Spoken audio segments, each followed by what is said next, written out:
So let me welcome everybody on behalf of the Weatherhead Center Research Cluster on Global Populism, which I co-chair along with Bart, who's over here, as well as the Center for European Studies. We're very happy to host this book talk by Yasha Munk, who, as I'm sure everybody knows, is a lecturer in the Department of Government, and he has been one of the most prominent voices warning about what's happening to our democracies for quite some time. And his book is extremely timely. It's called The People versus Democracy, Why Our Freedom is in Danger and How to Save It. I'm not going to say much about the book, obviously. You'll hear about it directly from him. But I just want to say just a couple of words about why I think it's such a interesting and important book and why you should all read it. I think the argument in this book is especially important and relevant because it situates the dangers that liberal democracy faces, not just from the perspective that I think has become very commonplace, driven by the events that we all know, that is the rise of populist and illiberal democracy, but also warns that liberal democracy is also undercut from another side as well, which Yasha calls the undemocratic or non-democratic liberals, or what I might call sort of liberal technocracy, if you will, that a system where the elites and the technocrats, the bureaucrats, economists increasingly insulate policymaking from the voice and access of people. And that results in a kind of regime that gives says a semblance of liberalism, in the sense that there are lots of restraints on the use of power, both political and economic, but perhaps leaves a lot of people estranged and with a feeling of voicelessness. So liberal democracy in this formulation is something that's very hard to sustain because it's bracketed on two sides. On the one hand, by illiberal democracy; on the other side, by non-democratic liberalism. And the hard thing is to figure out how to sustain this beast in this sort of narrow course in between. And I think to that end, Yasha has some very useful suggestions and thoughts at the end of the book that I'm sure he'll be talking more about. But I think it's a fascinating book that's also very easy to read and lots of fun to read. So I hope you will read it. So with that, I'm just going to turn it over to Yasha. He'll talk, and then we'll open it up for questions. Thank you. Well, first of all, obviously, I want to thank Dani and Bart for inviting me to give his talk, and Dani for his incredibly generous words about the book, which really mean a lot.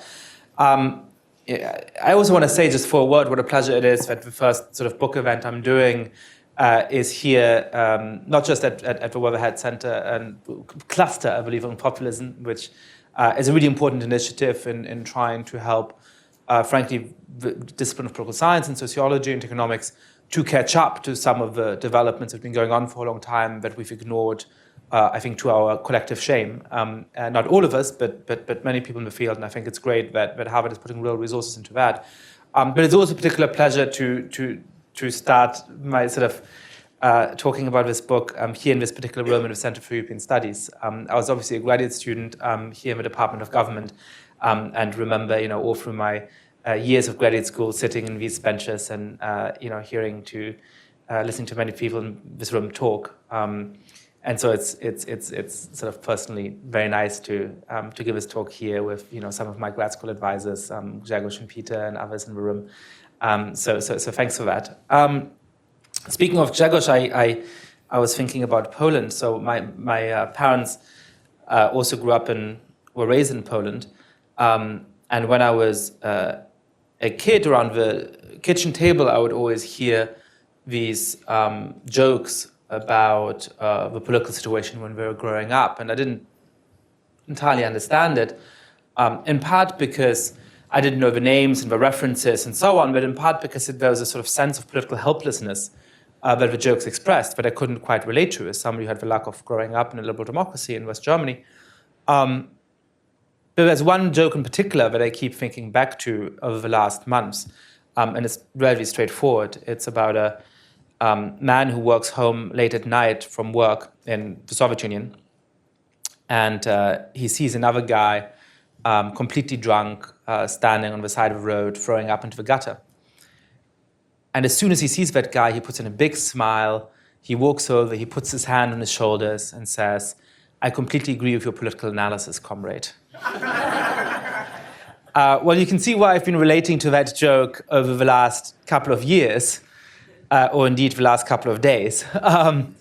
There's no end of things to want to throw up about in our politics at the moment.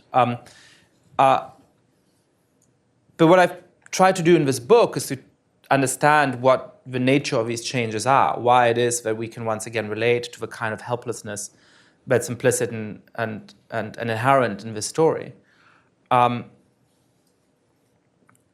Everybody here in this room knows the degree to which populists have been rising and the degree to which this is not just something that's happened in the last couple of years. But it's important to remind ourselves of that. This is not just about Donald Trump. It's not just about the United States. It's easier to track the rise of populists in systems of proportional representation than it is in first-past-the-post systems, where it can be hidden for a long time until it suddenly springs to light when it takes over a political party, as populism has now taken over the Republican Party in the United States. But in a study that I did with a couple of colleagues, one of whom actually was an undergraduate here in the sociology department, and recently Martin Eiermann, looking at the vote strength of European populist parties, they were at about 7.9% in the year 2000, and are now at just about 25% on average in European countries. They've gone from being in government in 7 countries to being in government in 14 countries in European democracies. So this is a trend that started a long time ago and that is geographically very broad. It obviously includes the United States and big parts of Western Europe. It is now so dominant in Central Europe that you can drive from the Baltic all the way to the Aegean without ever leaving a country ruled or co-ruled by populists. And it obviously, in a different kind of form and shape, has been on the rise everywhere from Turkey to India and the Philippines. So this is a very deep phenomenon that we're trying to get to grips with. So what I try to do in my book is essentially 3 types of things. It's to understand a little bit about what the status quo ante was, what the basic underlying situation was that this phenomenon is responding to. It's to analyze the particular set of causes that have led to these long-term trends, and then to take really seriously the task of thinking through what we can do to respond to all of this. Trying to avoid the chapter 10 problem of having 9 chapters of deep analysis in order to have then the 10th chapter that sort of throws out some initial thoughts about what you might do, but actually make that as big a part of a book as the other 2. So it seems to me that we need to understand our political system as liberal democracies. That's not a controversial claim, but I think it's really helpful to actually think of these 2 parts of the system carefully and in isolation. So liberalism, in my mind, is uncontroversially defined as the rule of law, the protection of individual and minority rights. But once you've actually defined that separately, then I think you can have a much more minimalist definition of democracy than most people use. To me, democracy is a set of binding electoral mechanisms that actually translate popular views into public policies, which mean obviously that that's not a 1 or a 0. You can be a democracy to different extents, but it does define out the liberal part. I think if you bake all of the liberal protections into your understanding of democracy, then you can't think about the circumstances under which those 2 parts of a political system might be coming apart. And thinking through the ways in which they have been coming apart is at the heart of this project. So once you've done that, you can recognize, as Dani has previewed in his introduction, that we've actually been in a system that hasn't been fully democratic for a long time. And so one of the key claims in the book is to say that we've actually had a system of undemocratic liberalism or of rights without democracy for a long time. And that's been true essentially for two reasons. It's been true because of the growing role of money in politics, which has made legislators much less responsive to popular views. So you see the vast increase in electoral spending in the United States, but also in Europe. You see the transformation of the role of lobbying, which has actually been very extreme. Most companies did not lobby themselves in the capital until the 1970s. Until the 1970s, as great work by people like Lee Drutman and Zafar Teachout and so on has shown, the most powerful voices in Washington were actually often trade unions or mass-based interest groups, not corporations. Now the vast majority of lobbying money that is spent in Washington is from the big corporations, and they lobby not just to keep government off their backs, but also to proactively change government policy in their favor. But it's also a broader transformation of political milieu, which I think is even more important in the European case. Where politicians perhaps once used to be on the left, quite rooted in trade unions, perhaps in schoolhouses, where politicians on the right may have had quite deep roots in religious movements, were sort of small-town notables with a real sense of place, and who have often been substituted by political elites that are much more separate from the population, have spent much more time in metropolitan centers, are much less responsive, therefore, to their constituents. So that's one set of developments. The other set of developments, which is in many ways just as important, is not that the legislative branch has become less responsive to popular views, but that it's become less powerful. That actually more and more areas of public policy have been taken out of political and democratic contestation altogether. And that's the result of a series of developments. One of them is the rise of judicial review in many countries where it either didn't exist or was constrained to a small set of political areas. Another is the growing importance of the bureaucracy, and in particular of independent agencies, so that a vast majority of the rules and regulations that are binding in the United States now are made by bodies like the EPA or the Consumer Protection Bureau or the FCC rather than by Congress. It's a result of trade treaties, international trade treaties, and other kind of treatises which strongly constrain what national parliaments decide about in the day-to-day. And it's also a result of the rise of international organizations, including the European Union. So when you take all of those things together, central banks is another example, we've just taken lots of areas of public policy out of democratic contestation. And that, combined with the fact that legislators themselves have become less responsive to the people, has given ordinary voters a quite understandable sense that they're not being listened to. Now, it seems to me that the dilemma this poses is much deeper than we've traditionally wanted to acknowledge. There's a way of telling the story which makes all of these institutions obviously illegitimate, and therefore proposes a really simple answer, which is to abolish all of those institutions, give power back to the people, problem solved. Now, I don't think that that is right for a number of reasons. One of them being that you often need forms of international cooperation to have successful policy, and that it's very difficult to think through what democratic participation at the international level would look like in that. In order to deal with climate change, we need to coordinate the action of lots and lots of nation states, and it's just difficult to think about what it would mean to give national legislatures the ability to change their mind on the nature of that cooperation over and over again at any point if we do actually want to confront climate change. It's also the case that there's lots of complicated technical areas of policy that most voters simply aren't that interested in, even though they do affect their lives in a deep way. Most voters don't want to think through how to ensure that a power plant remains safe, how to ensure that the food remains safe, that they eat, and so on and so forth.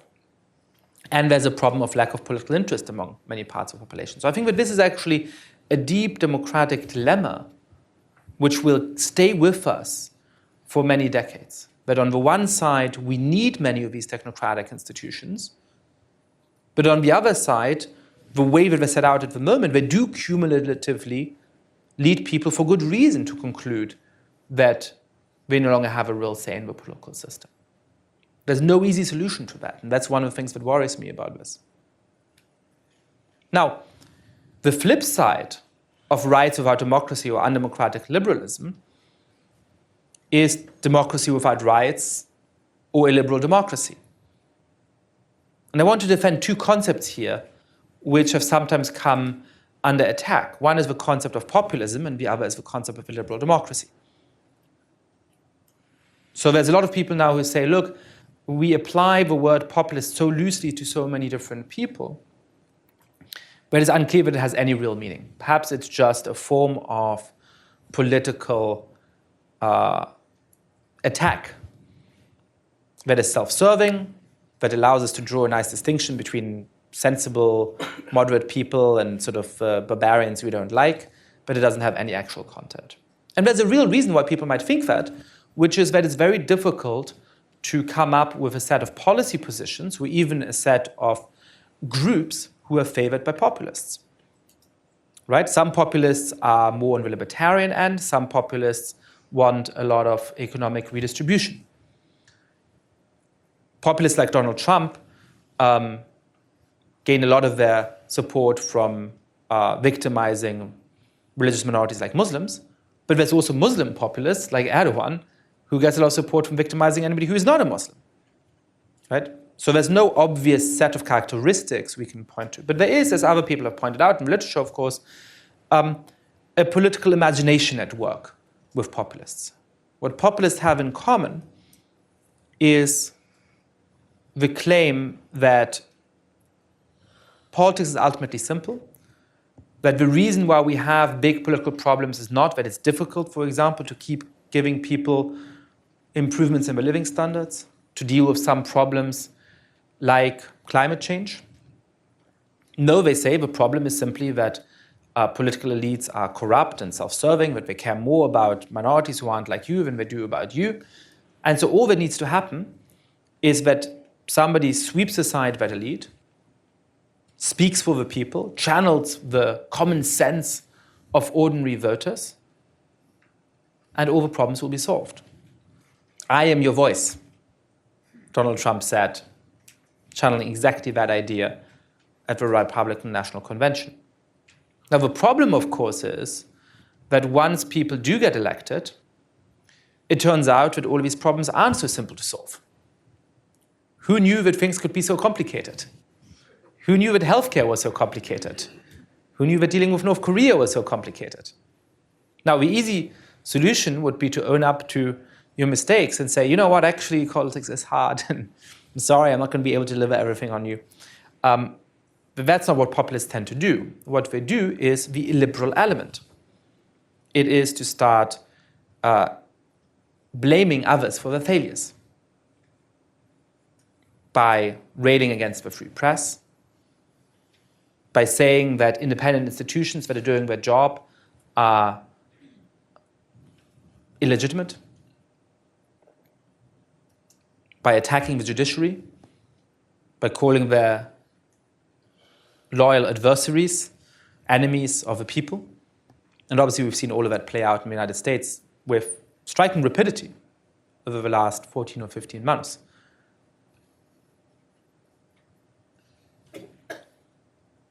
So there is a generally democratic element of this populism. It's democratic, A, because these populists are democratically elected, B, because they set themselves apart from earlier generations, especially of far-right movements, in quite explicitly embracing democracy. There's a sea of difference, for example, between Marine Le Pen and Jean-Marie Le Pen. There's a sea of difference between the Alternative für Deutschland and the NPD. They have a clear commitment to representative democracy at first.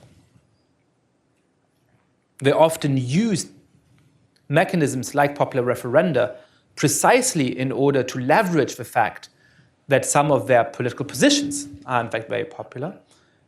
And so that's why it seems to me that we need to claim a liberal democracy as a separate regime form. It is the form that populism takes. Now, where people like Jan Werner Miller are right is that it's not a stable regime form. That once you have undermined independent institutions, once you have attacked the press, once you have called judges who rule against you enemies of the people, it becomes more and more difficult to guarantee free and fair elections, as we've long ago seen in Turkey and as we're now seeing in upcoming elections in Hungary. But to my mind, that doesn't mean that we should dispense with the idea that a liberal democracy exists as a separate regime form.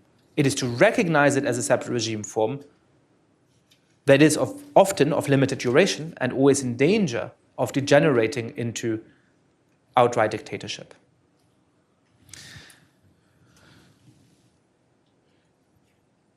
What are the causes of these developments? What is it that's actually driving the rise of populism, the zigzag between undemocratic liberalism and liberal democracy that we've been seeing?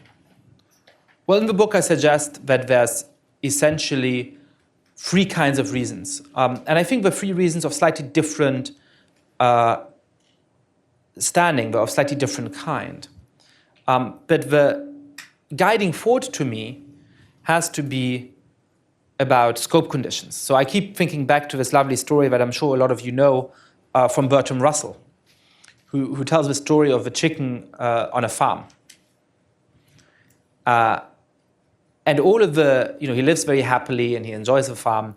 And all of the other animals on the farm say, be careful, the farmer only seems nice, one day he's going to come and kill you. The chicken says, what are you talking about? Farmer is really nice to me. Every day he comes and he feeds me and he mutters some encouraging words. Why would he do all of that if he suddenly wanted to kill me? Well, as Russell says in his nice, dry British wit, one day the farmer does come to wring the chicken's neck, demonstrating that more sophisticated views as to the uniformity of causation would have been to the chicken's benefit. Now, what happened here, of course, is a scope condition. What happened is that the actions of the farmer are governed by the fact that he wants to eventually sell it. As long as the chicken is too thin for the market, there's no point in selling it, so he keeps feeding it and being nice to it. Once it's thick enough, once it's heavy enough for the market, he has an incentive to go and kill it and sell it. I think we have to ask the chicken question.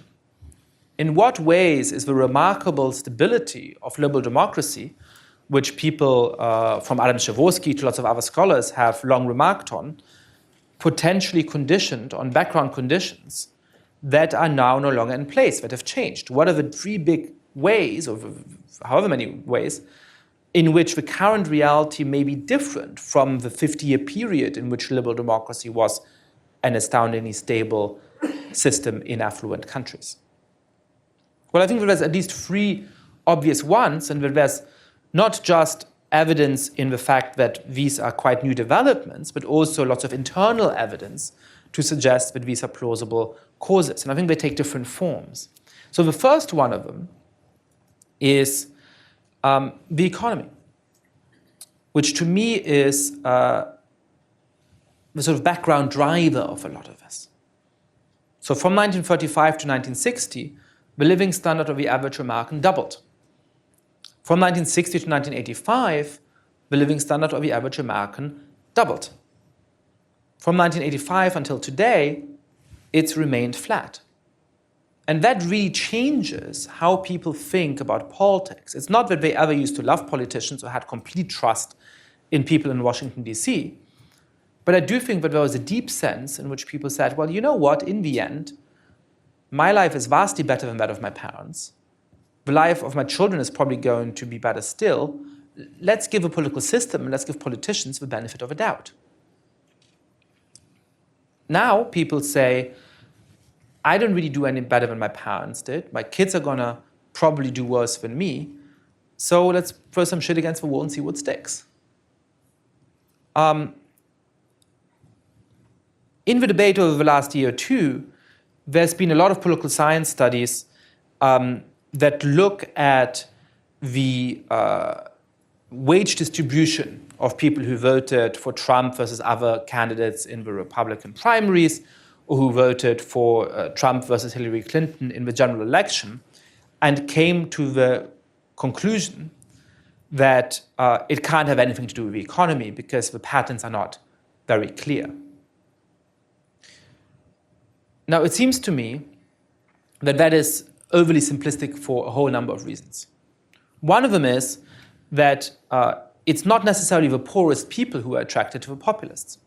The poorest people often have a very direct experience of what they get from the state, and so they have a much greater interest in defending parts of the system and in sticking with more leftist economic policies.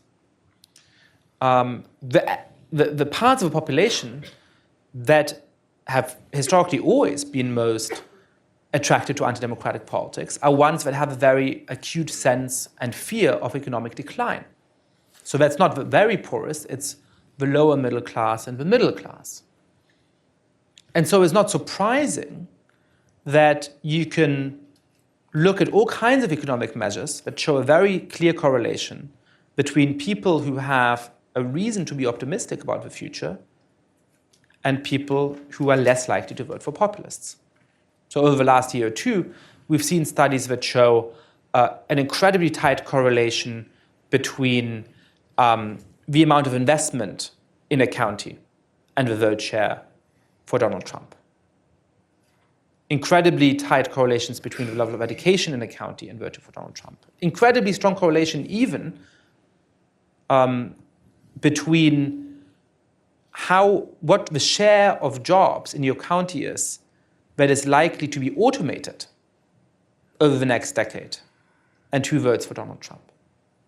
So once you go away from the most simplistic breakdown by income and you start looking at some of those indicators of where people actually see the local economy be dynamic and where people see the local economy not adapt to economic changes, it's very clear that the economy is an important factor in this. Now, it is also true that the form that the populism often takes is cultural rather than economic. One of the things that I think we've under-theorized is the extent to which democracy has been founded nearly always in, to a large degree really, and to some degree imagined, a set of mono-ethnic and monocultural communities. In many parts of Europe, democracy took hold after World War II, which not coincidentally had been a giant and horrific exercise in ethnic cleansing. And so the notion of what a true German is, or what a true Italian is, or even, despite the history of the French Revolution and so on, of what a true Frenchman is, has in effect always been a deeply ethnic one, in which you can look at somebody and see when they're not belonging, in which it was obvious that somebody who's black or brown or Muslim or Hindu, or for that matter Jewish, is not a true Italian or German or Frenchman. Well, over 40 or 50 years of mass immigration, that idea has been challenged. And obviously that notion has started to adapt, and there's large parts of the population that now embrace the idea of a multi-ethnic society and recognize that a German or an Italian can have any skin color, any religion. But there are large parts of the population that have not internalized that yet and are resentful against it and are rebelling against it. The United States and Canada have slightly different histories in that they've always been more multi-ethnic and they've always defined themselves as countries of immigration. But of course, in these countries too, there's always been a very strict racial hierarchy. Now, I think we shouldn't underplay the extent to which we've actually made progress in overcoming this racial hierarchy, despite all of the ongoing deep injustices in our society, and despite the horror that is the policy and particularly the rhetoric of the current administration in this front. I think it's very obvious that the United States is a much better place to live now for ethnic or religious minorities than it would have been 60 or 40 or 20 or for that matter 10 years ago. But there is once again a deep rebellion against that growing racial equality. And a lot of people whose status anxiety from economic decline, whose status anxiety from the fact that they can no longer default to saying, well, at least I'm a white man, and by virtue of that, I'm superior to a whole swath of the population. These two things together being lost leads to a deep sense of cultural loss and a deep sense of anger. So my sense here, and my argument here, is that the form that some of this lack of trust takes is often cultural. One of the important drivers is economic, but it often takes this cultural form. And by the way, there's a parallel to the economic counter-argument that nobody ever makes in a puzzling way, right? So the really simplistic version of the economic argument is to say, well, if it's anything to do with the economy, then the vote share for Trump should just very clearly correlate with your income. The less you make, the more you should vote for Trump. If that's not the case, it's not to do with the economy. Now, we never think about the similarly simplistic argument in the case of ethnicity, which should be, well, if it's just the fact that people dislike immigration and more people coming in, then we should see white people in New York have the highest likelihood of voting for Trump and so on, right? And white people in remote parts of Iowa have the lowest likelihood. Now, it's obvious to us that that's not the case, but that would be the equivalent logic. Now, what we actually see is interesting. What we see is that in areas with high immigration, that have historically had high immigration, we often see most racial tolerance, because people have long ago accepted that a New Yorker or Bostonian can come from anywhere and can speak different languages and have different religions. So, whether there's sort of 40% or 60% of people who are of different groups doesn't actually make such a big difference to your self-conception and to your daily reality. But what does make a huge difference is if your community was essentially homogeneous until recently and is starting to be noticeably heterogeneous. And in that context, it's really striking to me that over 2/3 of American counties were more than 90% white 20, 25 years ago, and now less than 1/3 of American counties is over 90% white. So there's a huge number of parts of a country that were deeply homogeneous until quite recently, are still reasonably homogeneous, but in which they actually have to deal on a daily basis with people who are not like them. That is an important and difficult moment of transition. And it raises the hope, for the cautious hope, that you might see at the national level what you've seen in California in the 80s and 90s and after that, which is to say a moment of deeply contentious racial politics when diversity really arrives in a deep way throughout the state, that then actually gives way to a new self-conception and much more tolerance once people have internalized that. Now, the third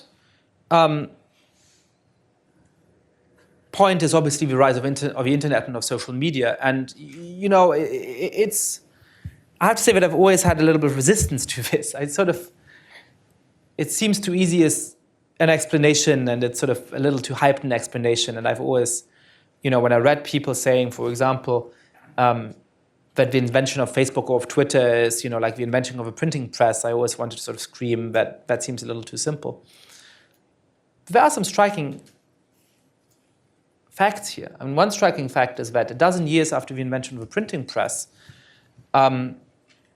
it had barely left the city of Mainz, and probably a few hundred people had held a printed book in their hands. a dozen years after the invention of Facebook, it exists in every country of the world except for North Korea and a couple of places where it's banned.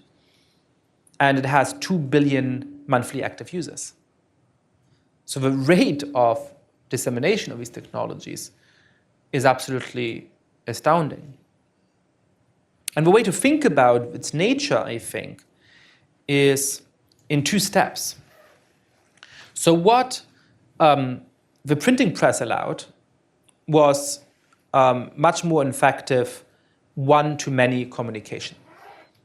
Right? So before the printing press, it was in the gift of very, very, very few people to communicate with a large number of people at all, because you had to copy every book by hand.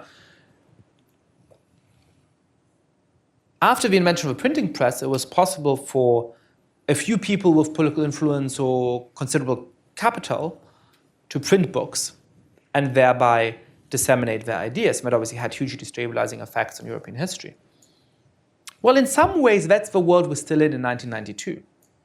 So you fast forward to 1992, you have live TV, showing sporting events or news events across the world and so on, but it's still reserved to a relatively small number of gatekeepers who have the capital and the technology to be able to communicate with lots of people. The effect of the rise of the internet was to transform one-to-many communication to a more democratic form of one-to-many communication. Suddenly, everybody could start a website, joeblogs.com, and costlessly, or practically costlessly, share what they had to think with the whole of the world. That was a massive technological transformation. But of course, it still retained the problem that you had to direct people to joeblogs.com. And if they didn't know you, even for anybody could, with incredible ease, access the information you were giving them, it was actually very difficult to reach an audience. That's where social media comes in, transforming democratized one-to-many communication to a true form of many-to-many communication. So at this point, it's not only costless to tweet, it's also the case that if your content is sufficiently viral, it can reach a vast audience, even if you don't have an inbuilt followership from the beginning. So if you're sitting on a United Airlines flight and you're reaccommodated, and somebody kindly takes a video of that, even if they only have 50 followers, but a tenth of those followers retweets it, and a tenth of their followers retweets it, within half an hour, it can reach tens of millions of people, right? Now, we shouldn't forget that until a few years ago, we thought that these transformations were actually likely to be positive and democratizing. That's because the real way to understand this is precisely as making these gatekeepers less important, as empowering a much larger set of voices to be part of a conversation. And despite all of the attempts at internet censorship and so on in authoritarian regimes, this still does provide a real opportunity to democratic activists in authoritarian countries. It also allows people within our own countries with views that would have been too marginal to be heard to have a real stake in the conversation. And in many ways, that might actually move norms in a good direction. Perhaps Me Too is an example of that. But obviously, it also, at the same time, allows people with hateful views or people who simply want to spread fake information to break through in a very new way. So the way to understand the spread of social media is simply as reducing the distance between political and economic elites, between the traditional gatekeepers, and the rest of the population. And that obviously in a moment where you have pre-existing frustrations, lack of trust of politics because of the economic developments, and a lot of people who are willing to voice hateful views and to rebel against the movement towards a multi-ethnic society, you put that together, those two pre-existing things, and you get a very powerful mix of factors that leads to the rise of these insurgents. Okay, so what do we do about all of this? Well, the first thing is tactical. It's very clear to me by looking at the countries where populists have already been in power that you tend to get one shot to displace them. That if the first time they are up for re-election, you usually retain a reasonably free and fair chance to beat them at the polls. But if you fail in that one shot, by the time they're up for re-election the second time, the playing field is starting to be a lot less even. So the first thing that we need to do is to contain power grabs by populists who are in government, including through popular protests. It's to engage with traditional political parties, flawed as they might be, in order to help them win election against populists. It's in countries where populists are not yet in power to make sure that they don't gain power. But all of that, I fear, is not going to be enough because of the deep underlying roots of populism. So in order to actually beat populists in the long run, it's not enough to beat them, say, in the United States in 2020. You also need to deal with some of the underlying drivers of the anger. Now, there's 3 buckets on this that come out of 3 causes that I've outlined. The first is obviously economic, and I'm a little shamefaced talking about that standing next to Daniel Roderick, so I'll keep those remarks very brief. But it is to be much more courageous in ensuring that we give people improvement in their living standards. I think the Brexit slogan was brilliant here. Take back control. People want to take back control in 2 senses. They want to feel that they have control over their own lives, that the government is going to help them have agency in their own lives. And it is that they want to feel that the nation state can stand tall and actually ensure that it gains something from globalization, that it can manage to tax people and so on. Now, thankfully, I think that there's a way of filling taking back control with real meaning that's not populist. And that's not, by the way, anti-capitalist or anti-globalization in itself either.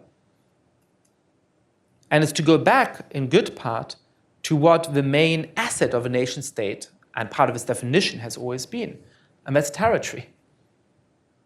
It is possible on individual taxation to say that if you want access to our territory, then you also have to pay taxes here. The United States actually does that. If you're a US citizen or a permanent resident, you have to pay tax in this country no matter where you spend most of your year. Obviously, there's ways of avoiding double taxation. So if you live in France, which is a higher tax country, you can deduct all of the taxes you pay there from the United States. You probably are not going to end up paying any tax in the United States. Other countries could simply follow this. And going beyond that, they should be much more willing to prosecute people who do tax fraud, much more willing to pay for information about people's tax accounts and tax havens, band together internationally to make sure that you actually close down some of those tax havens. You put all of those things together and you can make a vast difference to the ability, certainly of mid-sized or large countries, to tax individuals. Corporate tax is a similar case. I'm not an expert on this, and I know that there's some legal complications here, but in the end, the underlying fact remains that companies need to have access to the territory of nation states in order to sell their goods and services. Apple needs to be able to sell its iPhones on the territory of Great Britain and Germany and Italy and the United States. Even Google needs to be able to sell ads to US-based IP addresses. And it's possible to capture those whether through sales taxes or whether through international agreements to make sure that people can't game the tax system simply by changing where the headquarters is. So that's one important step, but the changes have to go beyond tax policy. They have to go in the direction of making sure that people's expenses are lower. One of the main reasons why people feel that they haven't had an improvement of their living standards is not necessarily the stagnation of a post-tax income, that's part of it. It is also, or even more so, the stagnation of a disposable income. And the reason why the disposable income has stagnated so much is in part because of artificially inflated housing prices, artificially inflated education costs, and artificially inflated health costs. And there are reforms in all of those areas that can tackle that quite effectively. And finally, you need a welfare state that is actually set up for a modern economy in which people change work quite often. And that thereby allows people to take more entrepreneurial risks. So one interesting thing is that Sweden actually has a much higher rate of people founding businesses than the United States. And part of the reason is that you can quit your job and take a huge gamble in starting a new company without losing your health insurance. Right? So there's ways in which we should redesign the welfare state so that the most important benefits are portable from one job to the next in a way that actually can encourage risk-taking and entrepreneurial spirit. The second thing, going beyond the economy, is the cultural piece of this, which relates back to the nation. Now, given in part my own personal history, I started out life thinking that we should overcome nationalism altogether, that we might be able to dispense with forms of collective identity and leave nationalism behind in the 20th century, which is so cruelly shaped. I agree with Gila Nadri and others that that is actually an unrealistic vision. That for now, for there's nothing natural about the nation state, for now it remains the most powerful force in human history. And I think the last 20 years, to the consternation of many of us in this room, have shown that quite powerfully. And so instead of vacating this space of the half-wild beast of nationalism and allowing it to be stoked and weaponized by a hard right that wants to give it a deeply ethno-nationalist cast, I think that we need to try and domesticate that. But that goes against the grain of two instincts that are quite powerful on the left and quite powerful among academics. The first of which being my old stance of simply saying we should dispense with collective identity that is not a big part of our lives. And the second is to celebrate forms of collective identity, but only at the subnational level, saying that there's something wonderful about organizing around race and religion and sexuality and so on, but there's something suspect to organizing around the nation state. Instead, it seems to me that we have to fight for an inclusive patriotism in which we obviously protect members of our nations against attacks on the basis of ethnicity, race, and sexuality, and so on. Make it very clear that people are Americans irrespective of their skin color, irrespective of their religion. But also pivot to emphasize what we have in common as Americans, or as Germans, or as Italians, or as Swedes, across those racial and ethnic and religious lines. Finally, the third point is about the internet and the rise of social media. One of its response to it is to try and limit what can be said in those fora, is to try and limit the degree to which people can incite hatred on Facebook and Twitter. And there's some surprisingly robust legislation around that rising in Europe. It's actually one of the areas in which politics has responded most forcefully to populism. So in Germany now, for example, if somebody makes an incendiary statement on Facebook and it's not taken down within 24 hours, Facebook can be fined up to 100,000 euros per violation, per comment. It's a very serious piece of legislation. I'm a little skeptical about this for a number of reasons. The first, because, especially in the American context, I believe in freedom of speech and defending the First Amendment. And the second, because it seems to me ultimately unrealistic that we'll be able to put that genie back in the bottle. That if we actually regulate those spaces so much that people can't express themselves, the internet will provide enough opportunities for them to find other fora of spreading those kinds of ideas. That doesn't mean that we can't put some pressure on tech companies to self-regulate much more effectively. And I think that can make a small difference. But I ultimately think that this is a matter not of the supply side, of trying to close down supply of hateful ideas. It's a matter of influencing the demand side. And I don't think we've done our job on the demand side, which is to say that we as educators and as writers and as journalists haven't taken seriously our responsibility to actually stand up for the values of liberal democracy and stand up for the values of tolerance in an effective manner. I don't think that we tend to think of it as part of our job to make sure that Harvard undergraduates come out of this institution with a firm understanding and a firm commitment to the most basic principles of our political system.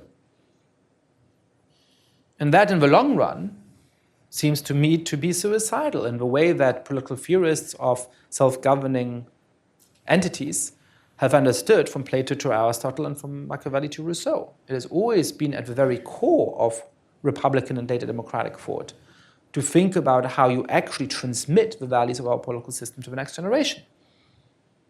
That doesn't mean hagiography. It doesn't mean pretending that there's no problems in our political system, there's no injustices.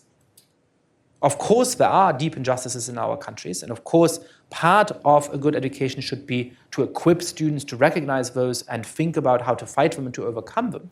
But that needs to be embedded in an understanding of the much greater injustices that persist in autocratic regimes, and an understanding of the things that, despite its flaws, are worth saving in our political system.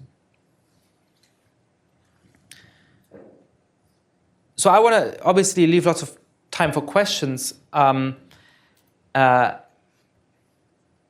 just want to say a little bit about where I think all of this might go. And it seems to me that there's three basic scenarios of where we might be headed.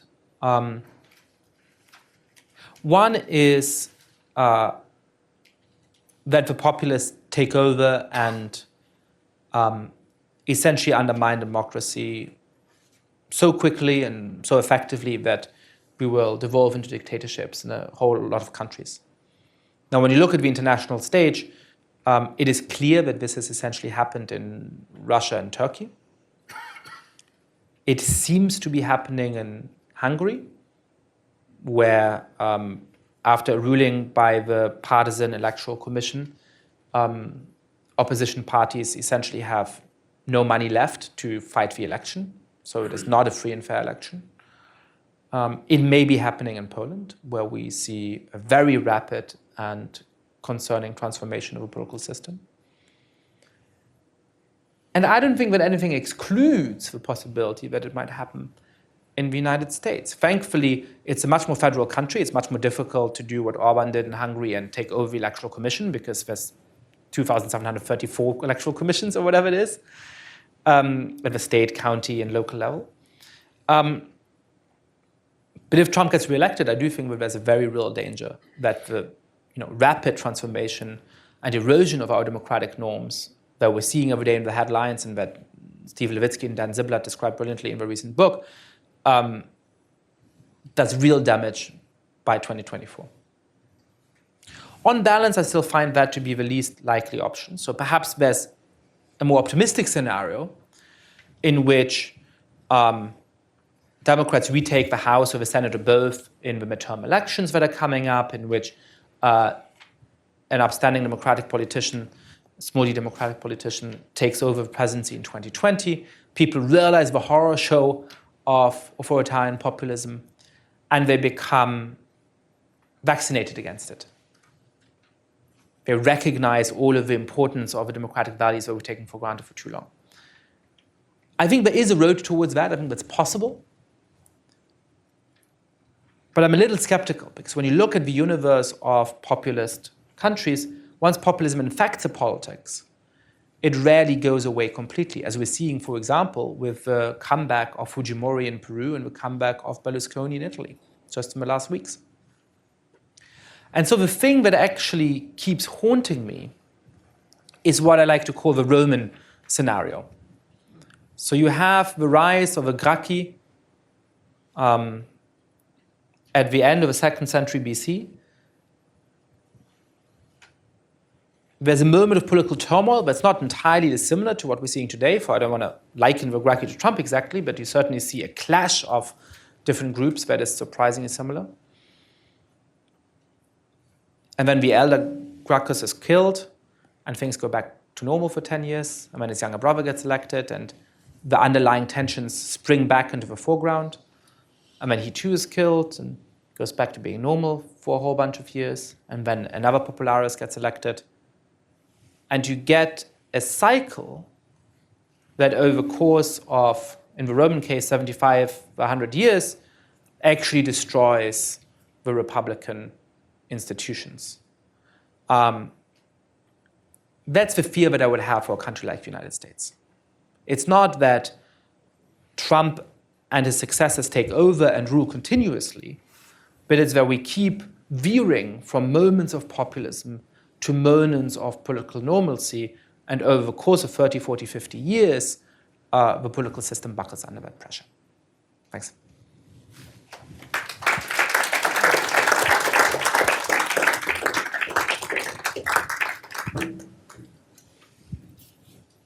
You haven't exactly cheered us up. I hear that a lot. I guess I wonder, is this working? I wonder if maybe I should start the questioning. I was wondering what the relationship between two parts of your talk and also the book is. In the first half of your presentation, you've talked, maybe in the first third or so, you've talked about how in many ways the system that preceded the current crisis wasn't a liberal democracy anymore, that it had turned increasingly into an undemocratic liberalism. And you talked about some of the background to that. And as I understand it, in some ways, although you didn't exactly say that, the populist backlash is, you can view that as a reaction to that. As you said, people felt that their voices weren't being heard. And then you laid out in the sort of the rest of the talk, you laid out essentially three kind of more conjunctural reasons having to do with the economy, with culture, and with social media as to why the forces for illiberalism have gained ground. What wasn't clear to me, and then your policy suggestions are really responses to sort of the second set of factors. Now, so the question to me is what's the relationship between what one might call sort of the more structural underlying instability of liberal democracy that deteriorated into this undemocratic liberalism, and if that is the fundamental problem, then possibly the remedies you suggested are merely superficial and don't go to the underlying reasons that liberal democracy is a special thing. It's we've maintained it for a number of decades, but there is this tendency for it to deteriorate into one or the other kinds of extremes, and that we may need to think much harder about the underlying reasons for that deterioration, and not necessarily just worry about the more ephemeral events of the last 20 years. So I wonder if you could say something about how those two kinds of arguments relate to each other. Yeah, I mean, that's an important question that I struggled with in writing the book, and I think about how to talk about it as well. There's obviously some institutional reforms that we can make. So if you remember, I think there's sort of two roots of undemocratic liberalism. One of them is the capture of legislatures, and one of them is essentially the increasing powerlessness of legislatures. Now, I think we can do much more about the capture of legislatures. We can pass much stricter regulations about lobbying.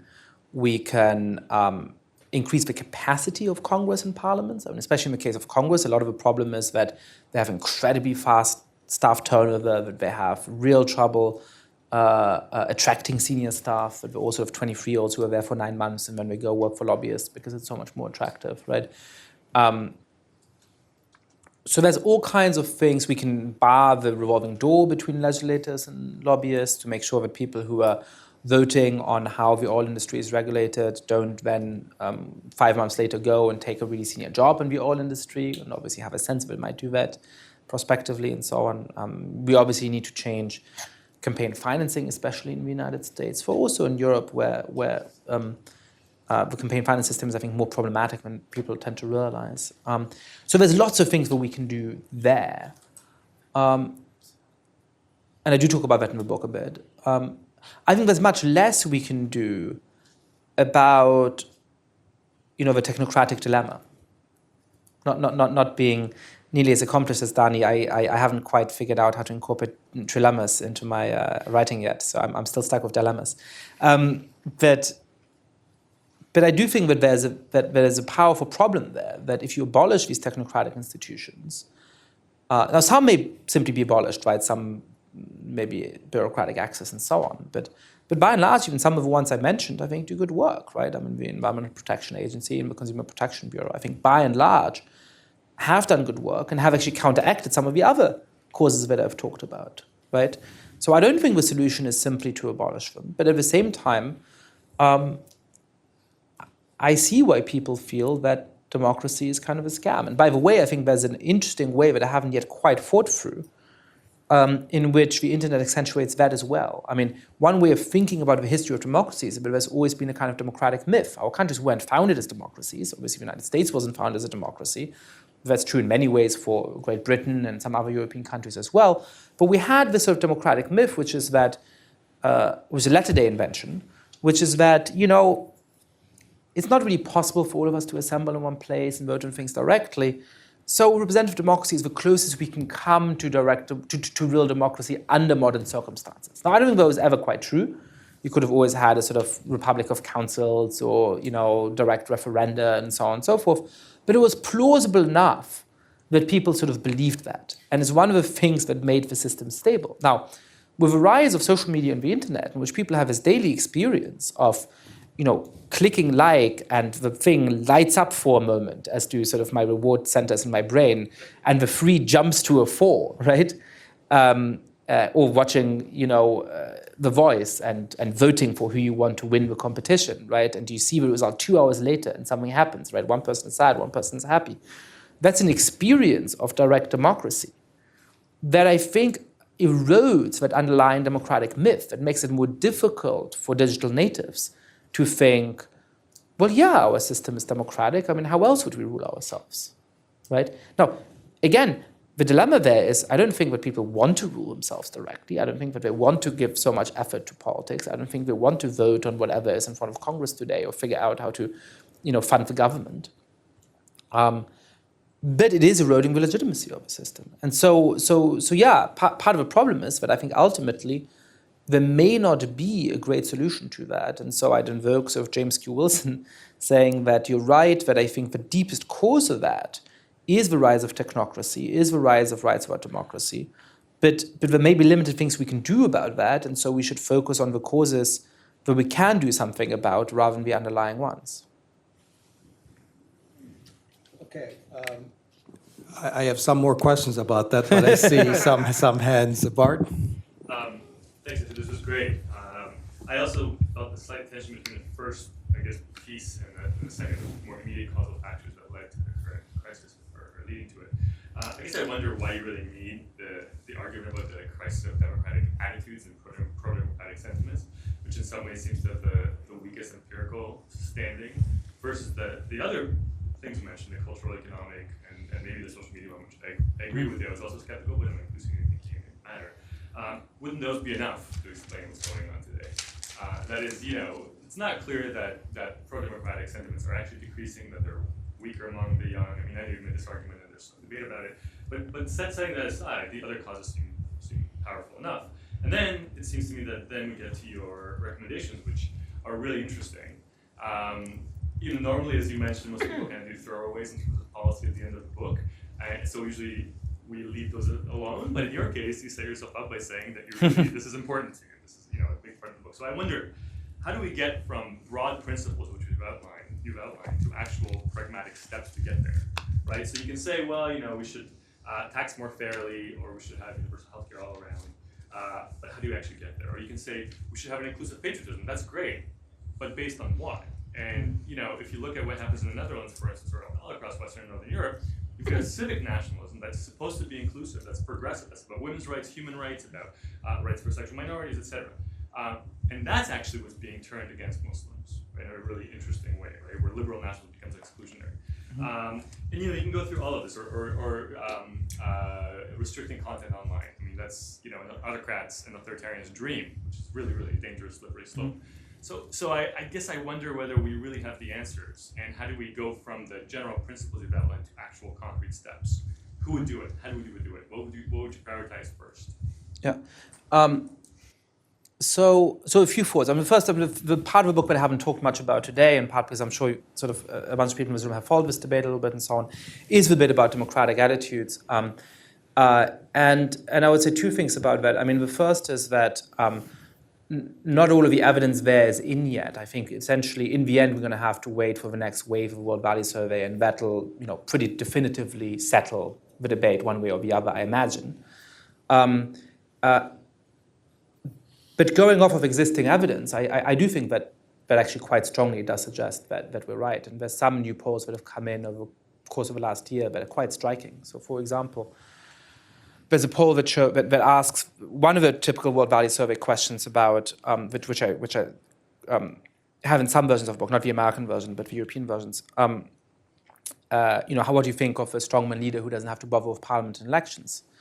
Well, 25 years ago, 16% of Germans said that was a good thing, and 25% of people in France and in Britain said that was a good thing. It is now 33% in Germany and 50% in both France and Britain. So that's, I think, a very striking transformation. There's also great work being done by political scientists at Edinburgh who looks at all of the questions that were asked on this and normalizes them in a very methodologically rigorous way, and again shows across the universe of existing data a very clear increase. So I actually think that debate is not going to be definitively settled until we have the next wave of the World Value Survey, but it's leaning strongly in one direction rather than the other. About the solutions, well, I think in the end it's up to political agency, right? I mean, it may be, there's obviously a big debate here, an even bigger debate. It may be there's nothing to be done and there's no political agency possible. I don't ultimately have the intellectual answer to that question, which is why I say at the end of the book that I can't promise any of the readers a happy end. It may be possible that these that the structural dilemma of undemocratic liberalism and that some of the drivers, including social media and the other things, are so deep that there's nothing we can do about it, and that we're ultimately toast, right? That if we adopted the right economic policies, we could solve it, but we're not going to adopt the right economic policies because special interests are strong and all of the kinds of things political science will point out. Well, look, that's possible. I can't tell you that it's not true, but I don't think we know yet. And as long as we don't know, I'm going to try as hard as I can to fight for policies that I think have a chance of rescuing our political system. Now, I do think that political leadership matters in this. One of the things that we've seen is that we've set up, in the 2016 election is a very clear case for that, a moderate politics of a status quo against an extremist politics of change. Now, when that's the debate, the extremist politics of change often wins. That may be because Americans and others are ultimately more extremist than they are moderate, or it may be, as I hope, that they're actually potentially quite moderate, but they want change. And if you can reinvent a more moderate and not deeply ideological and pernicious politics of change, I think you have a chance of winning elections, and you have a chance of then being able to put those policies into place. One example for that is inclusive nationalism. I think that's something where political leadership matters. And you're right, the challenges are deep. It's going to be really, really hard transforming the Netherlands into a true multi-ethnic democracy, right? It's a historically unique experiment. We don't have an example of a country where that's worked yet. Where we've successfully transformed a country that was founded on a mono-ethnic, monocultural basis into a multi-ethnic one, and an equal multi-ethnic one. Canada's the closest example. Let's wait a few years to see what happens to our politics.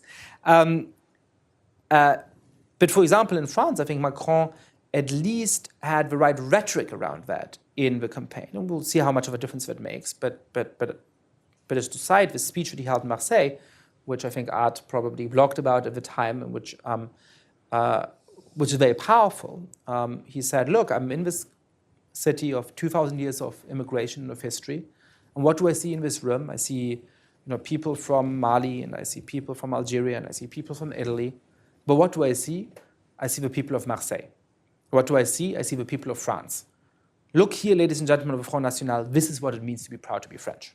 Is that going to work? I don't know. But certainly if our politicians were adopting that kind of rhetoric, I think we'd have a better chance of winning and we'd have a better chance of transforming attitudes. I think we're all more or less asking the same questions, but maybe I'll put it in a different way. When I first saw the title of your book, I immediately thought of C.B. McPherson's work on liberal democracy. And as I was listening to you here, then I realized why I actually thought of that.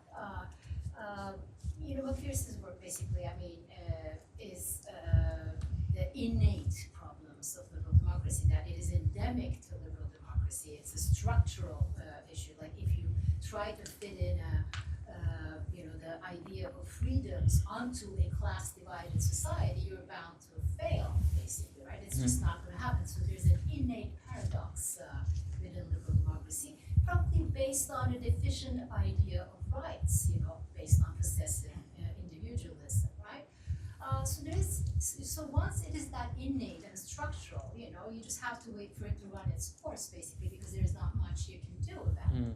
But on the other hand, there are these analyses, like the latest book by Levitsky and Ziblatt, where they actually very clearly point their finger at the political party organizations for enabling, populist leaders, right, in various parts of the world. So really, you just talked about the factors that, in a way, lead to the degeneration of liberal democracy into populism.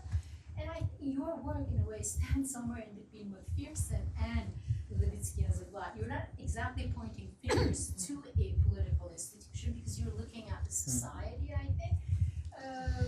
But I guess my question is, how much of this is really innate? Did you engage with that idea? That's what I'm curious about.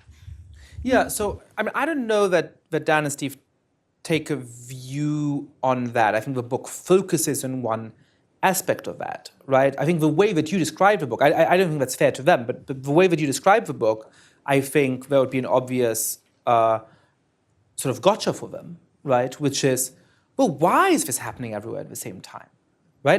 They may be right about the importance of whether conservative parties stick with democratic norms or not and so on, but then that sort of, if that's all there is to it, then why is it the Republican Party is changing in those ways? Why is it that the ÖVP in Austria is changing in those ways? Why is it that all of those parties are, right?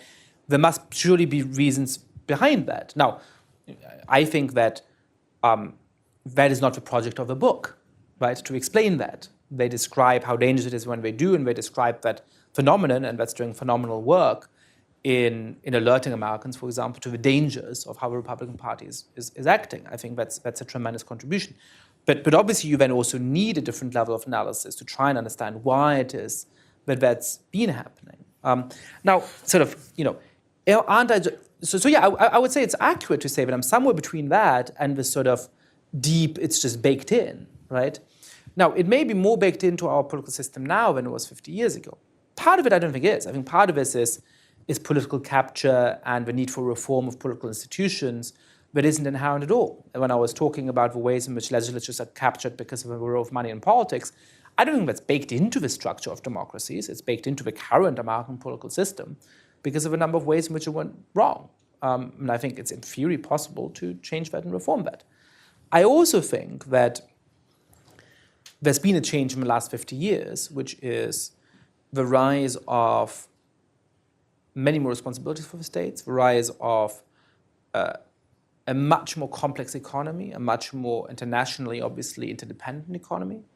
And I do think that creates tensions that weren't as present 40 or 50 years ago. And therefore, in part in ways that Dani obviously has described, makes it much more difficult to have a coexistence between good governance and the nation state and a real form of control. So I do think that part of that now has become structural. That doesn't necessarily mean that it's always been, and it doesn't mean that the structural element exhausts the universe of explanations. You have a question? Yes, thank you very much for the presentation. I have just 3 quick questions, but very quick. The first one is about at the beginning of the talk you were talking about like populism as the the distrust with regard to the elite, and then in your presentation you talk most of the time of the right-wing populism. So I was wondering about the part that left-wing populism play in your story. So are they marginal, or are they different from the right-wing party? Is the political consequence is also illiberal democracy for the So those 3 questions, so I'll take that as... the question of the left-wing party. Sure, great, yeah. So I think obviously populism can be on the right or the left or somewhere sort of complicatedly in between, right? So one of the debates in the literature here is about whether left-wing populism is inherently less dangerous. And one of the claims is that left-wing populism is dyadic, right? It just sets up the people versus the elites, whereas right-wing populism is triadic. So it has the people, it has the elites, and then it also has sort of minorities and so on that it victimizes. And so therefore right-wing populism is inherently more dangerous than left-wing populism. That doesn't convince me. I mean, in part because when you look at a country like Venezuela, you see quite clearly minorities being victimized. It is actually certain parts of businessmen who are being victimized, but it's also, for example, Jews.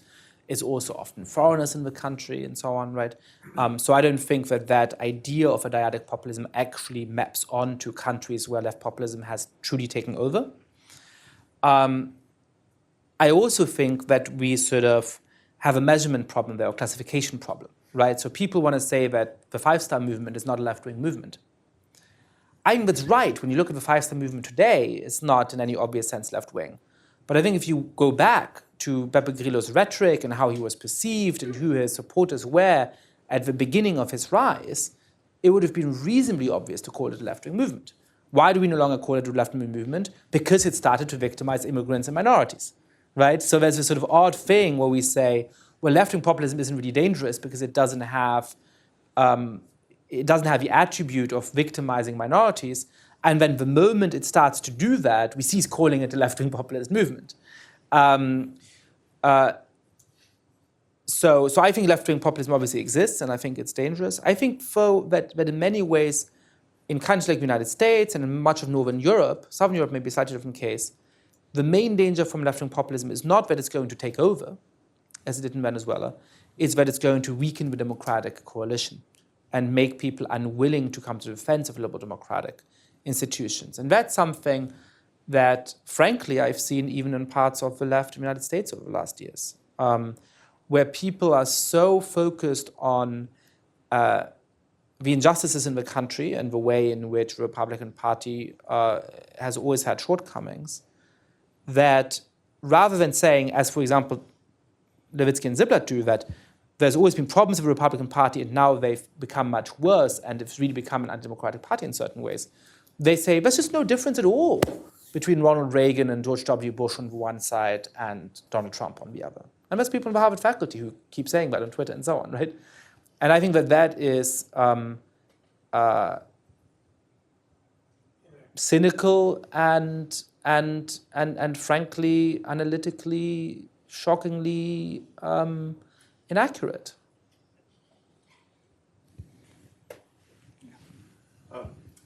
The name that you've chosen for one side of the dilemma in which you find democracy caught, undemocratic liberalism, has the advantage of being symmetric with liberal democracy.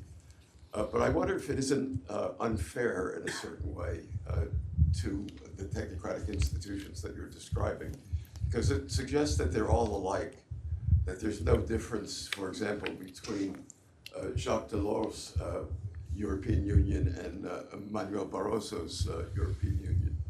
There's no difference between capture of independent agencies in the United States and the attempt of independent agencies in Europe to rise to the challenge of loss of democratic control by legislators, one of the problems to which you point, which requires some form of response that is capable of acting transnationally. In the absence of the necessary structures to do that, these technocratic institutions are in some sense a response to that dilemma. So I wonder if the name isn't a bit unfair in characterizing that side of the equation. So I'd say two things. The first is that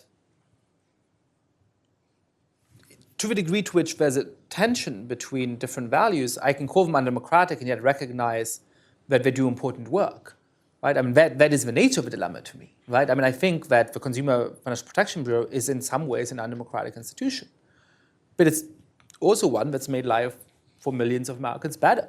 And I can recognize that without having to shy away from that name, right?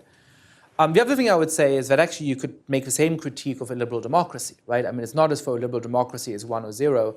And in fact, even in Poland and Hungary today, there are many forms of individual rights that people retain, right? I mean, they can still sue against the local town wanting to bulldoze the house in order to build an extension road. And it's not clear to me that there's been much change, actually, on that particular front, right? So, illiberal democracy is not all or nothing either. What it picks out is that there's certain crucial liberal rights that have come under attack. And I would say the same for undemocratic liberalism, right? Undemocratic liberalism doesn't mean, that that there's no element of responsiveness in the system left, and it doesn't mean that it's either total or not at all. And obviously then, that means that some forms of undemocratic liberalism are more defensible because they're more attenuated and the undemocratic nature is more, strictly speaking, necessary to serve a particular good than other forms. If I can just come in on that, because it's related to something else that I wanted to ask you about. But you gave two reasons for undemocratic liberalism. One is normatively unambiguously bad. The other is normatively generally desirable. The bad one is that basically it's capture. It's just capture by money and financial elites and corporate elites, and that's why you get the insulation. The other one, which is the one that poses a dilemma in your view, is that it's basically policymaking becomes bureaucratized. Because of the forces of technology, globalization, and the sort of the more complicated nature of policymaking, then it becomes sort of desirable to delegate, whether independent autonomous agencies domestically or to international treaties beyond the nation. Now, it seems to me that sort of, and there's a sense in which your dilemma actually doesn't exist because you want to say no to the first kind. And yes to the second kind in general. And I think the problem is not that people are on the streets and protesting against the EPA. In other words, the agencies that are solving the complex technical problems that we do want to delegate to, but they're really protesting against the World Trade Organization or the TPP. Or the politics of austerity, where economic policy may have been delegated to the troika or the independent central banks and so forth, and that's really where the issue of democratic legitimacy really arises, and that diminishes, I think, the dilemma that you think that you state that really exists on the. And also suggests a way forward, which is that what you want to do is really not delegate, not accept those restrictions precisely where they're the expression not of solving of technical problems or in the language of economics solving time inconsistency problems, but essentially just solving redistributive problems of just delegating power to particular interests. Yeah, that's a great question. It really clarifies it, but I disagree. So I agree that there's a part of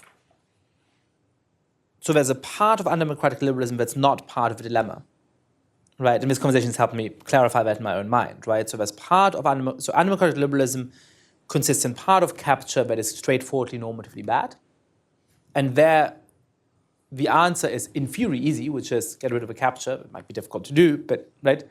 But in part, I think it does consist of a dilemma. And institutions, for example, like a Supreme Court, encapsulate that.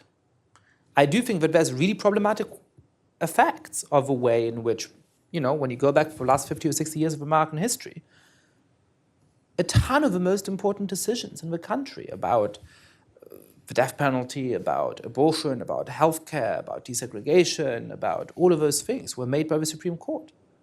I think it's understandable that people feel that that has taken decisions out of their hands, that it's made the country less democratic in a certain kind of way. It's also obvious that, by and large, these decisions have made the country vastly more liberal and made a huge contribution to ensuring that we have a rule of law and that we protect individual rights in this country.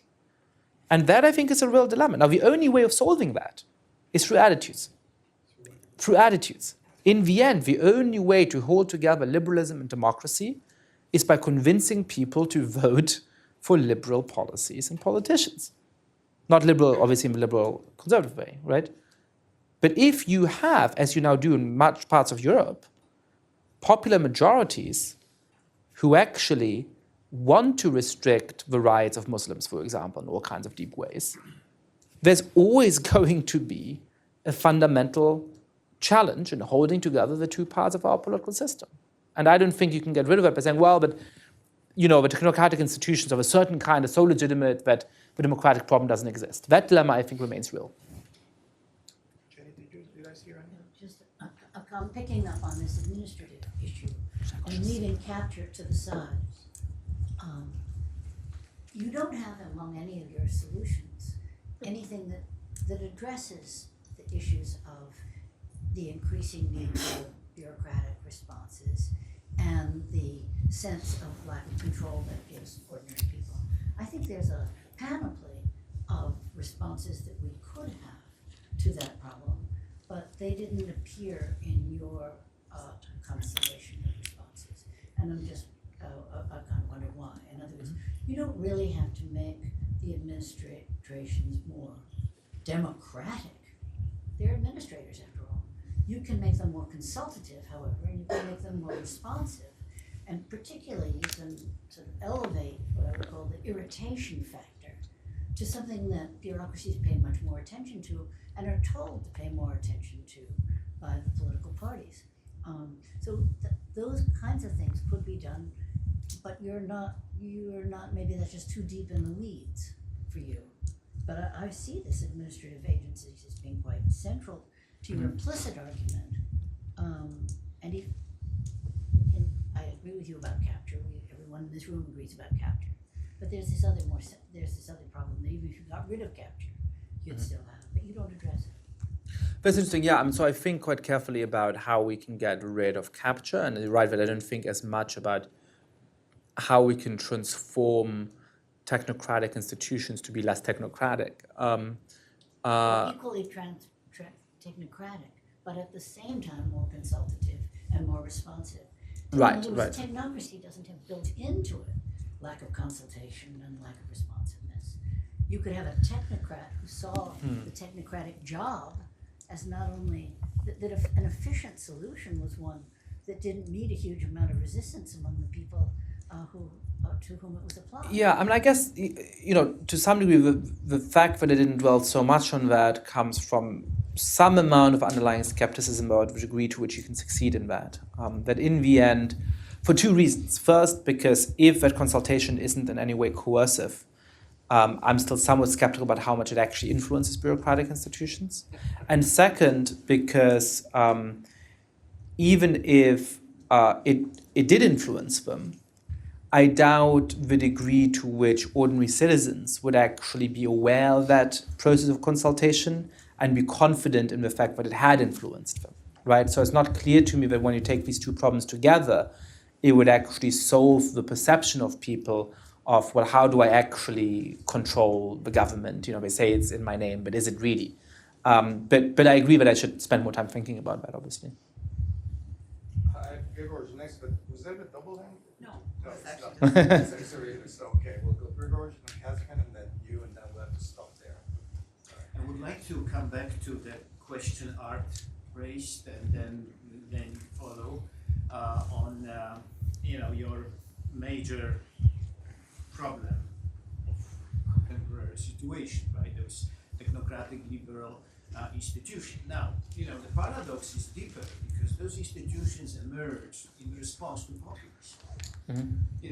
These were institutions designed to combat economic populism of, Latin American elites and solve many, the social populism in the US and so on. So it's a very deep paradox that those institutions designed to combat populism are now creating another wave of populist responses. But I think what occurred to me when I was listening to you is that very often the discussions was kind of moving close to the discussion about the European Union and the democratic deficit in the European Union.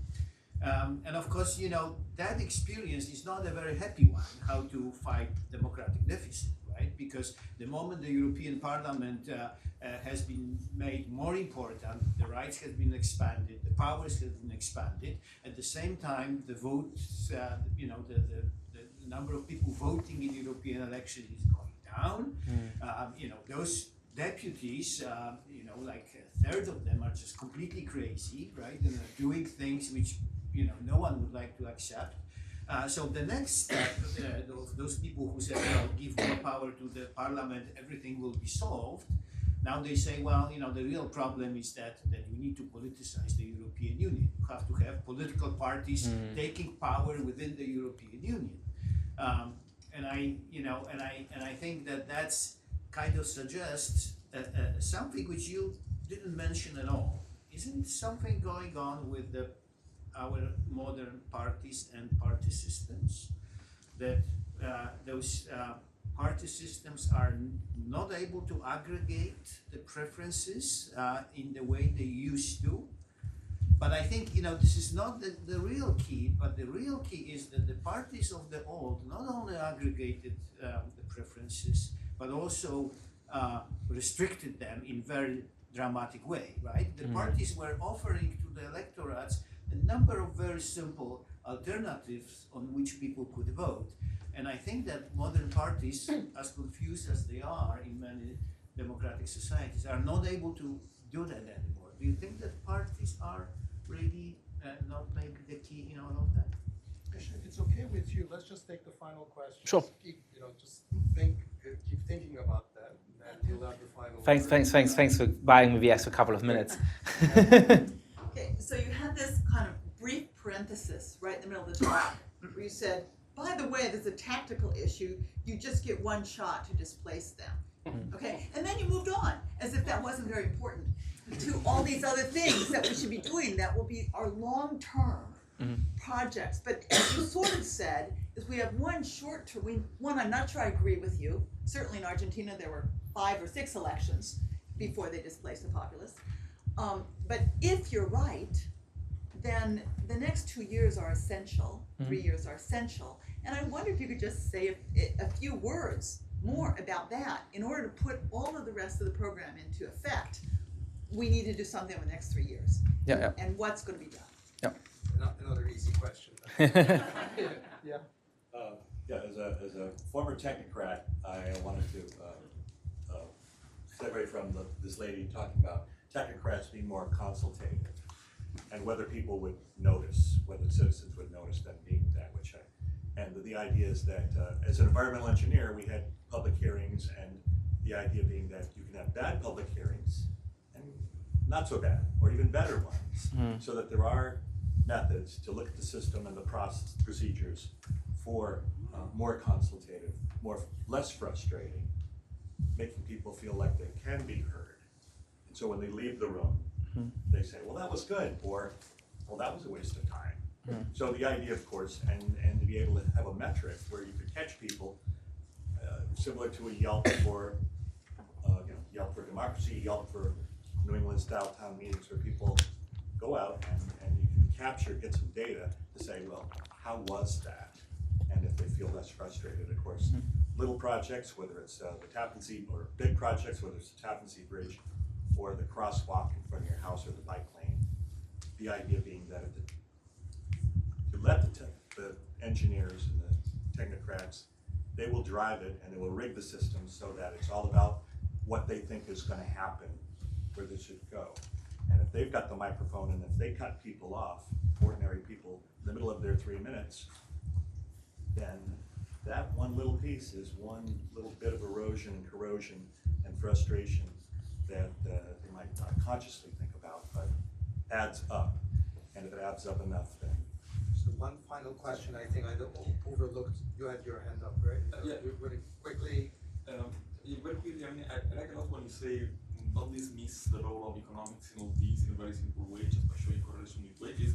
And probably a pessimistic note, unfortunately, I think one of the big things, especially in Europe, in many countries like Italy, where I'm coming from, is really public debt or GDP or the deficit, even in places where that is not so high. And I've heard people saying, well, people have the feeling that they are voting and nothing is changing. No, but it's not that by voting you can change the fundamental economic situation of your public finances or something like that. So if you look at the divide now, for instance, in the new elections that we're having between populists and non-populists, is that some people acknowledge the complexity of the real challenges for the state, and some people simply do not.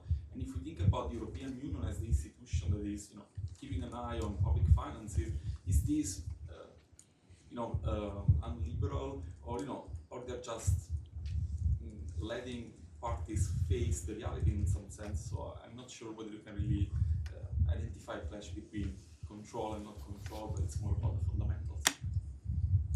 Hope this was clear.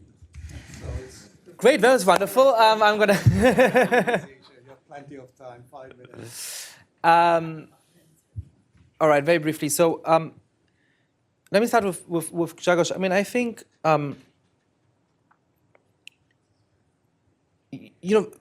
parties have a lot to do with it, but I wonder whether part of the problem of parties is in turn a problem of political imagination and ideology, right? I mean, why is it that parties can no longer structure politics in a helpful way? Well, one of it is, by the way, especially, so there's been this big debate, probably today or perhaps tomorrow, I haven't checked the news today, the Grand Coalition is going to form in Germany, right? But there's a real question about whether the membership of the SPD will stand for it. I think there's a much higher chance than German commentators seem to assume that they'll vote it down, and then you have a real mess. But the thing that nobody gets in the German debate about this is that the problem is structural. It doesn't matter whether the SPD goes in the Grand Coalition or not, because you now have 25% of the parliament with people you can't constantly govern with. And so you have a form of Grand Coalition, whether it's the CDU or the SPD or the Jamaica coalition or this coalition or that coalition, and that ultimately makes the two key claims that populists have always made true. First of all, that there's no real difference between the established political parties, because if you can't have ideologically coherent coalitions, you have to keep governing with each other. That becomes true, right? And second, that the only way to change policy is to vote for the populists, because it doesn't matter if we vote for the Greens or the CSU, in the end, they might probably form a government together, so what difference is it, right? That's a big structural problem that PR systems in Europe, in most countries, now have, right? So that's one of the reasons why parties are not good at structuring preferences. But I think there's a deeper one, which is that they have a lack of political imagination. They need to actually invent an imaginative politics, an imaginative, moderate politics of change, right? Where you are not going to ideological extremes, but you are actually setting out a vision for how the country would really change. And one of the things that it has to do is to repoliticize the economy. Because what's quite clear to me is that when you have all of the debates revolving around identity, it's very dangerous to any minority, because sometimes you lose and you can't afford to lose people whose political identity it is to hate part of the citizens of a country. And B, it's very difficult to have political compromise, right? On the economy, you can split the difference. You want 2% more tax, I want 2% less tax, we'll keep it the same, right? on many symbolic and cultural issues, it's much more difficult to split the difference. And so it becomes much easier to think, you disagree with me on this, you're an enemy, you're not part of the people. And that's the dangerous kind of politics. So I think having more imaginative politics that actually repoliticizes the economy in order to draw away a little bit from identity as the main dividing line in society. And that starts to give an answer to your question, which is to say that, tactically, one thing is to stand up and protest when, Trump fires Mueller if he does, and those kinds of things. So part of it is just actual resistance to power grabs. But part of it is laying out a political vision that gives you a mandate for politics. Now, I actually think that in the case of, sort of to speak really tactically, of who the Democrats should nominate in 2020, it's going to be a very different election from 2016. I think in 2016, Democrats would have needed somebody with a big political vision who would have promised sort of to do things very differently. I think actually in 2020, in some ways, it'll be tempting to run with somebody who simply says, you know what, you vote for me, you can forget about politics for 4 years. And I think they'll be very effective. And people are going to be so sick of politics that if they vote for somebody who they're not scared of, and like, all right, this person, I can just go back to watching football on a Monday night, I think they'll work really well. The problem is how to do that while also building the mandate for putting in place actual political changes. Because if we don't, then the structural drivers, including the economic one, the cultural one, are going to keep rising for an extra 4 or 8 years, and then you get the second generation of populists back with a vengeance. So it's a very knotty problem to solve. On the participation, look, I mean, I agree that there's ways of making people feel heard and ways of making people feel excluded when they turn out to a hearing. And I think that's very important. It's very important to think about how to change the structure of bureaucracy so that people don't just feel heard, they actually are, and it actually affects what they do. But the number of people who turn up to the public hearing is tiny in any case, right? And the real question is, how do you make people who don't turn up to the public hearing and never will feel heard in the political system? And that's a problem I don't have a beginning of an answer to, and that worries me. Right? Perhaps there are great answers and I haven't heard about them or read about them, but I think actually it's just really difficult to find an answer to that. I'll pass on public debt. But I'm trying to think of a nice. One of the things I learned a great trick from my advisor Michael Sandel when he gave a talk here, which is that you sort of when somebody asks a question, the penultimate one or sort of towards the end, you have to say, "Oh, I have a great story about that." We say, "Oh, perhaps let's see whether I have time for it," and then take a couple more questions and say, "Now let me tell you the story." So I didn't do that. I should have done that. But I'm going to tell a hokey story, which is that I was listening to Amos Oz a few months ago, and he had this thing, which I know this is an academic talk, and it's not quite the right thing for it, but I believe in it, which is that sort of how can we actually feel like we make a difference. There's a huge fire burning, and what we can do is very limited. So why even try? And should we be pessimistic? And what he said is, well, we all have a little spoon, and we can put a drop of water in it, and then we can carry the spoon to the fire and dip it on it. And if each of us does it on our own, it doesn't make much of a difference. But if all of us do it, it can actually make a difference. I think this is a moment to realize that we're not just social scientists and political scientists and sociologists and economists, but that we're citizens, and that the first step to effective action is figuring some of these problems out. But it can't stop at that. But our duty goes beyond that. But we don't know what's going to happen. But that we also don't know that we don't have a way of influencing it. And so, whether you agree with me or don't, I'm sure you've come away with some set of views, and I'm sure I had before this talk some set of views about what might be effective. And I think it's important for us, both in our professional lives, to think about what we can do, and in our private lives to think about what we can do. Because I certainly grew up in a generation where we just took for granted the existence of liberal democracy. And I think we can't take that for granted anymore. And that should make us recommitted both to the values of it and to doing things to try and save the system. Because otherwise we're not going to be able to sit around in nice rooms like that, having intellectual discussions in which we feel we can speak our mind 20 or 40 years from now. Thank you, Yash. I think that's a great message. I think you've done a very difficult thing, which is that whenever you're giving a book talk, you want to make sure that you give the message of the book and talk enough about it that people really get the message, but not so much that people actually feel they've already read the book. So that's a very narrow path to navigate, and I think you've done very well. I think we're very grateful to you for that. Thank you. Thank you, Danny.